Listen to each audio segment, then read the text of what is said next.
Можу працювати. Halo semuanya. Kali ini kita akan membahas sebuah alur cerita film Ukraina berjudul The White Ribbon yang dirilis pada tahun 2022 tentang peperangan melawan Rusia. Semoga kalian suka. Yuk, simak ulasannya.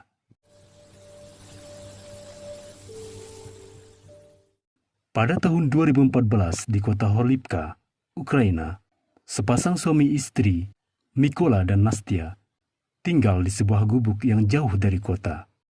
Mykola dan istrinya menganut paham pasifisme atau aliran yang menentang adanya peperangan. Itulah mengapa mereka menjauhkan diri dari keramaian kota dan teknologi modern. Mykola sendiri merupakan ahli matematika, fisika dan ekologi. Sehari-hari, ia bekerja sebagai guru sekolah. Namun di sekolah tempat ia mengajar, seorang murid bernama Ivan sama sekali tak menghormatinya. Ia bahkan berani mengusir Mykola karena dianggap orang asing di Horlivka. Ketika reporter datang ke rumah mereka, Mykola dan Nastia sangat bersemangat menjelaskan apa yang mereka inginkan hingga mereka jauh dari kota. Kami ingin mengubah cara hidup yang berbahaya menjadi ekologis, terangnya. Жертвуя своим белоснежным перьям. Tak lupa Mykola menjelaskan isi rumahnya yang ia ciptakan sendiri, termasuk mesin dinamo yang dijadikan sebagai listriknya. Reporter itu justru terlihat tak menghargai karya Mykola. Reporter itu bahkan menganggap Mykola dan Nastia adalah pasangan gila. Malamnya, Nastia memberikan Mykola sebuah ukiran malaikat kecil dari kayu yang ia ukir sendiri. Nastia percaya ukiran itu akan melindungi Mykola. Sementara di tempat lain, para tentara Rusia sedang menerobos masuk wilayah Horlivka.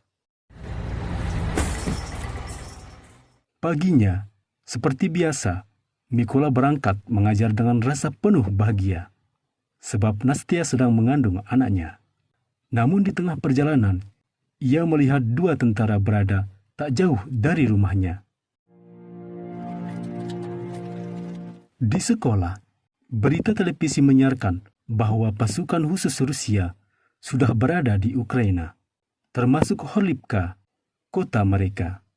Melihat berita itu, Mykola bergegas kembali ke rumah. Benar saja, ia menemukan istrinya didatangi dua tentara Rusia tadi. Ketika Mykola hendak membantu istrinya, ia justru mendapat pukulan hingga jatuh terkapar. Nastia yang mencoba melawan juga mendapatkan pukulan. Tentara Rusia itu mengira mereka adalah mata-mata. Rumah mereka pun dibakar. Ketika tentara Rusia itu hendak pergi, Nastia bangkit ingin menyerang. Namun sayangnya sia-sia. Nastia justru ditembak dan meninggal saat itu juga. Mykola benar-benar terpukul atas kematian istrinya. Ia hanya bisa menangis, memeluk Nastia yang sudah tak bernyawa. Beberapa waktu kemudian, tentara Ukraina, Klaim dan Dani, tiba. Kedua tentara itu membantu memakamkan Nastia. Mereka juga membawa Mykola ke markas tentara Ukraina. Di markas, tentu saja, Mykola awalnya tak diterima. Komandan tentara mengira Mykola adalah mata-mata Rusia, apalagi ditemukan jauh dari kota. Namun, Klaim mengaku tak tega meninggalkan Mykola. Ketika penjaga gerbang Skyny buang air kecil, Mykola turun dari mobil lalu mencoba mengambil senjata milik Skyny. Melihat itu, komandan dan Klaim segera mencegat Mykola. Saat ditanya tujuannya mengapa ingin mengambil senjata, dengan nada pelan namun penuh dendam, Mykola menjawab, "Aku harus mengusir mereka dari tanah kita," ucapnya. Mendengar jawaban itu, Komandan itu pun akhirnya menerima kedatangan Mykola.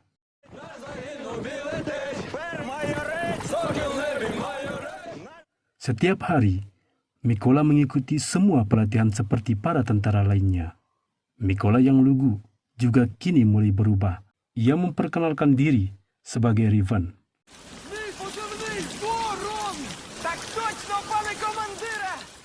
Pada latihan bongkar pasang senjata, Mykola atau Riven belum mengerti dengan senjata. Ia kebingungan cara membongkarnya. Komandan lalu meminta Vod, salah satu tentara wanita yang ikut pelatihan, untuk mempraktekkan caranya. Sejak saat itu, Riven terus belajar dan berlatih lebih keras lagi. Hingga pada suatu hari, kapten dari tentara Ukraina mengadakan pelatihan sniper gratis. Berhubung namanya tidak tercantum, kita sebut saja namanya Kapten Luke. Bud, Clem, dan Danny bersedia ikut pelatihan itu. Sedangkan ketika Riven berdiri menawarkan diri, ia justru diminta duduk karena dianggap tidak pantas. Sebab bongkar pasang senjata saja masih belum bisa. Riven lalu meminta kepada komandannya untuk membuktikan kemampuannya. Ia akan membongkar pasang senjata AK dalam 20 detik. Permintaan Riven justru ditertawakan oleh komandan dan para tentara lainnya. Namun untuk menghormati usahanya, permintaan Riven diterima. Dengan mata tertutup, Riven berhasil membongkar pasang senjata AK kurang dari 20 detik. Kemampuan itu membuat komandan dan semua yang ada di situ tercengang. Riven yang tadinya ditertawakan, kini mendapat tepuk tangan. Kapten Luke, yang akan menjadi mentor pelatihan, juga terkesima. Ia meminta kepada rekannya untuk memasukkan Riven di kelas sniper SKS. Riven, Clem, dan yang lain kemudian dibawa ke tempat latihan yang berbeda. Penampilan Riven juga berubah. Kalau dulu rambutnya agak panjang, kini sudah pendek, layaknya cukuran tentara pada biasanya. Malam pembagian senjata tiba. Para tentara lainnya mendapatkan sniper SPD. Sedangkan Riven hanya dikasih sniper jenis rifle, yaitu SKS. Riven tentu saja protes. Atasannya justru memarahi Riven karena dianggap kurang ajar, berani memprotes. Звать нахрен! Тут, блядь, армия! З вами тут ніхто трахатись не збирається! Pada latihan pertama, tetap tenang dalam keadaan apapun. Riven dengan mudah melewatinya. Ia berhasil mendapatkan nilai plus. Sedangkan latihan kedua, menembak tepat sasaran. Tembakan Riven meleset jauh dari sasaran. Tentu saja itu karena jenis senjata yang ia gunakan. Meski begitu, Riven tidak menyerah. Ia terus mempelajari semua yang diajarkan mentornya. Mulai dari jarak tembakan dan kecepatan peluru. Apalagi berhitung adalah ahlinya. Pada latihan terakhir, Riven dengan kejeniusannya mempelajari jarak dan kecepatan tembakan senjata. Lagi-lagi, Riven membuat pelatihnya terkesima. Ia berhasil mendapatkan nilai tertinggi, yaitu 3 poin plus. Код зелений. Плюс 3, Ворон. Atas pencapaiannya itu, Riven terpilih di kompi pertama dan disumpah untuk membela Ukraina. Misi pertama mereka mengambil kembali pos pemeriksaan yang sudah dikuasai Rusia. Misi itu dipimpin langsung oleh Kapten Luke yang akan menjadi rekan Mykola.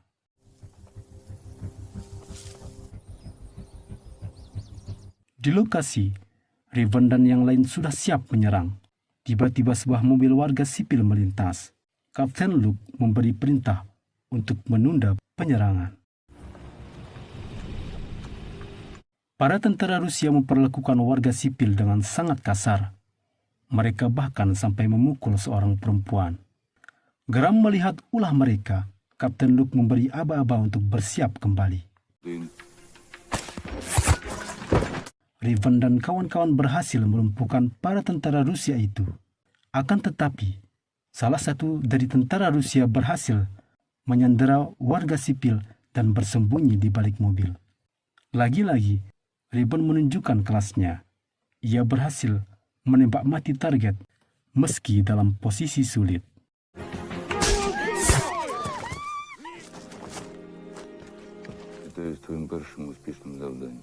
Misi pertama berjalan sukses. Sementara di tempat lain, Klein yang juga sedang menjalankan misi bernasib berbeda. Ia justru terkena tembakan oleh penembak jitu Rusia.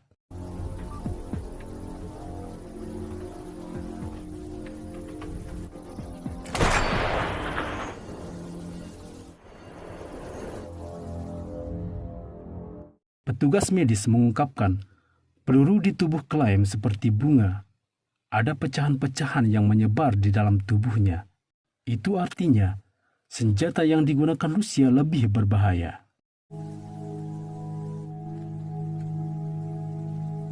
Keesokannya, mereka memasang ranjau di jalan pinggiran hutan, lalu kembali ke posisi melakukan pengintaian. Tak lama kemudian, sekelompok tentara Rusia berjalan penuh percaya diri ke arah mereka, arah di mana ranjau dipasang tentara Ukraina. Ternyata, salah satu dari mereka adalah orang yang dikenalnya. Dialah Ivan, mantan muridnya yang dulu tak menghormatinya. Tanpa ragu, Revan melepaskan tembakan ke arah pemicu ledakan, membuat mantan muridnya itu terbunuh mengenaskan.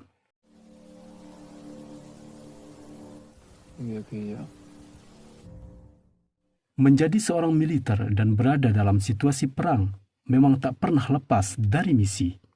Kapten Luke dan Revan kembali ditugaskan untuk mengambil dan menempati parit yang menjadi titik evakuasi. Seperti penembak jitu biasanya, sang kapten dan Revan sudah siap pada posisi. Pada saat itu, mereka menemukan dua tentara Rusia yang sedang berjaga.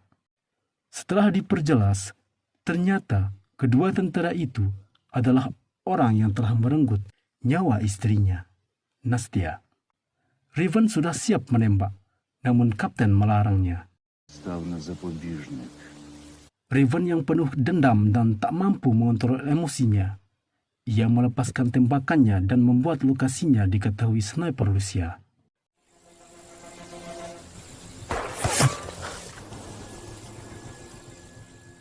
Dan akhirnya, Kapten Luke yang menjadi korbannya. Ia ditembaki oleh penembak jitu dan meninggal dunia.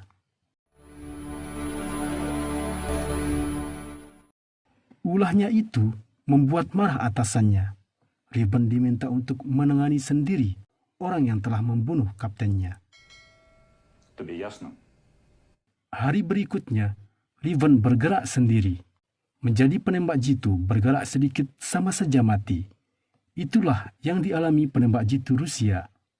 Bergerak sedikit, Revan mendapat posisinya dan dengan cepat ia berhasil menumbangkannya. Sedangkan penembak jitu lainnya membalas tembakan Revan dan mengenai lengannya. Meski begitu, Revan tetap bertahan, lalu menembak balik penembak jitu Rusia. Penembak jitu Rusia itu pun tumbang juga. Baru kembali dari misi, Revan mendapat panggilan telepon dari atasannya. Revan diminta datang ke pertemuan, membahas penembak jitu yang membunuh Kapten Luke dan dua tentara lainnya. Di dalam pertemuan itu, para tentara diperlihatkan dengan sosok penembak jitu nomor 1 Rusia dengan kode seri. Diketahui, seri ini berada di pabrik kimia. Dia juga tidak pernah mengubah posisinya.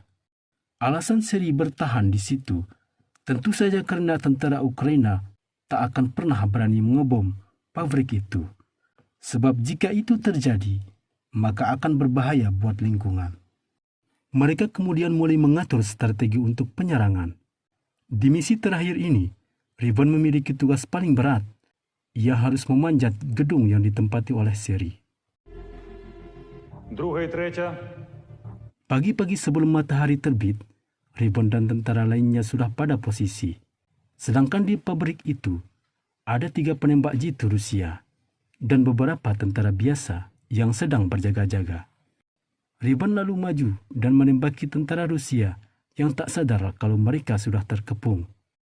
Salah satu dari mereka adalah tentara yang telah membunuh istrinya, tentara yang berhasil selamat pada misi ketiga. Dendam Revan semakin membara, lalu menembakinya di badan dan kepala. Тебя тогда пристрелили. Setelah komandannya memberi aba-aba, para tentara Rusia lainnya ditumbangkan juga. Kini penembak jitu Rusia tinggal 2, sedangkan tentara Ukraina yang sudah berada di dalam ruangan sengaja menembak kemana-mana, guna mengalihkan perhatian penembak jitu Rusia. Saat itulah Revan naik ke tempat Seri berjaga, kemudian membunuh Seri dengan pisaunya. Sementara nasib penembak jitu Rusia satunya meledak bersama bom yang dilemparkan Mykola ke depan muka. Kini pabrik kimia telah dikuasai Ukraina. Tentara Rusia yang baru tiba dibuat tak berdaya. Mereka ditembaki dari mana-mana.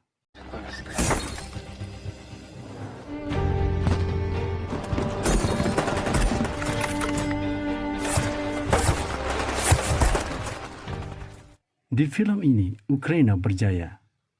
Film berakhir juga. Sampai jumpa.